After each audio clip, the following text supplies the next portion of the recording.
2 ചെറിയ തക്കാളി മുറിച്ചത്, മുഴുവൻ മല്ലി 1.5 ടേബിൾ സ്പൂൺ, മുളക് പൊടി 1.5 ടേബിൾ സ്പൂൺ,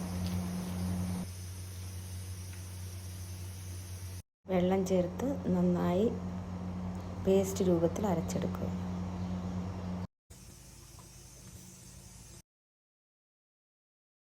ചട്ടി ചൂടാകുമ്പോൾ കുറച്ച് എണ്ണ ഒഴിച്ച് കടുക് പൊട്ടിക്കുക.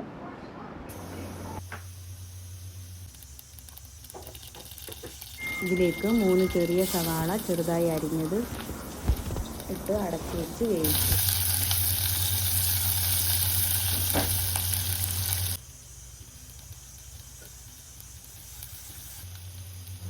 അടച്ചു വെച്ച് വേവിക്കുക. സവാള വെന്ത് കഴിയുമ്പോൾ ഗ്രൈൻഡ് ചെയ്ത് മിക്സ് ചേർക്കുക.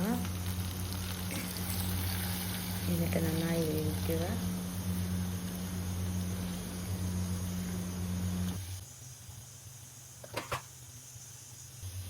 ഈ മിക്സിലേക്ക് കുറച്ച് മഞ്ഞൾപ്പൊടി, കുറച്ച് സാമ്പാർ പൊടി ഇവിടെ വീട്ടിൽ തന്നെ ഉണ്ടാക്കിയ സാമ്പാർ പൊടിയാണ്, അതും ചേർത്ത് ഇളക്കി അടച്ചു വെച്ച് വേവിക്കുക.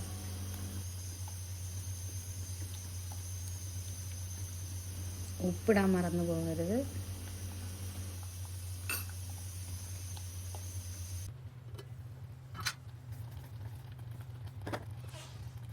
അരപ്പെല്ലാം വെന്ത ശേഷം അതിലേക്ക് 1.5 കപ്പ് സാമ്പാർ പരിപ്പ് വേവിച്ചതും ചേർത്ത് ഇളക്കി ആവശ്യത്തിന് വെള്ളവും ഒഴിച്ച് തിളപ്പിച്ചെടുക്കുക.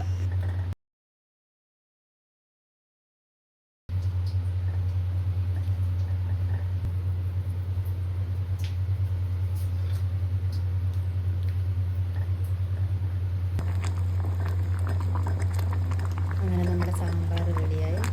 ഇത് ഇഡലിക്കും ദോശയ്ക്കും സൂപ്പർ ടേസ്റ്റാണ്. എല്ലാവരും ട്രൈ ചെയ്ത് നോക്കിയിട്ട് അഭിപ്രായം അറിയിക്കണേ.